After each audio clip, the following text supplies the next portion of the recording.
Alright, so in our previous video we applied some animations to our character, but now we want to create some transitions. So click on your idle tab, right click, make transition. You're going to get this arrow that pops out. Go ahead and make sure it connects to your strafing animation, left click, and now we have a transition. So if we take a look at our inspector panel, you can see we have base layer.idle is going to base layer.strafing. Then right next to that we have our solo and our mute. Solo allows us to create a solo animation versus mute, which disables this transition. Alright, so let's go ahead and click on our transition. And when you do that in your inspector panel, you're going to get a transition type of timeline. Now right here where it says atomic, this allows us to basically have a uninterruptible animation clip. So with this selected on, basically we're saying that we cannot interrupt this animation clip. So if you want to have a circumstance where you can interrupt it, then go ahead and uncheck it. Alright, so let's go ahead and preview this animation. So we're going to go from idle down to strafing. So this is the idle clip. It's going to transition, and now we're in strafing. And then we're going to exit this animation at 0.95%, which is going to be located right here. Once it hits 0.95, it's going to go ahead and re-loop over and over again. Now in our actual game, it's not going to go ahead and loop. It's just going to go ahead and stop right here. So if we hit play, we can see this animation in real time. So he's in this idle state.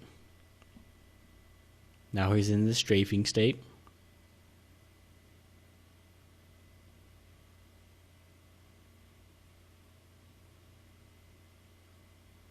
And now he's done. And obviously he's not in the idle state anymore, and that's because he ended the animation after the strafing clip. So what we need to do is create another transition. One going from strafing down to idle. So right click on your strafing clip, make transition, go down to idle.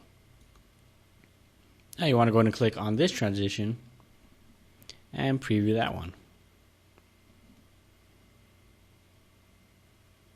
So he's currently in the strafing state. Then he's going to go ahead and transition into the idle state. And there we go.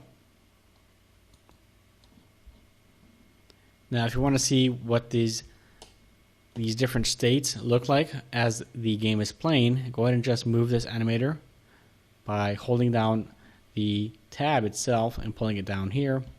And let's just go ahead and position these so we can see both the strafing and the idle state.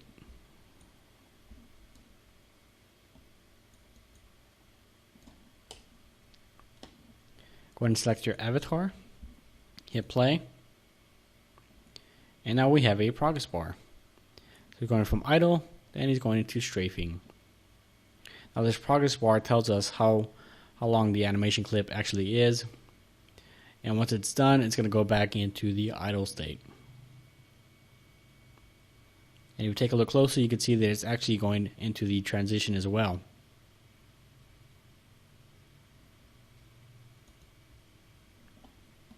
Alright, so that is how you create a transition between two different animations.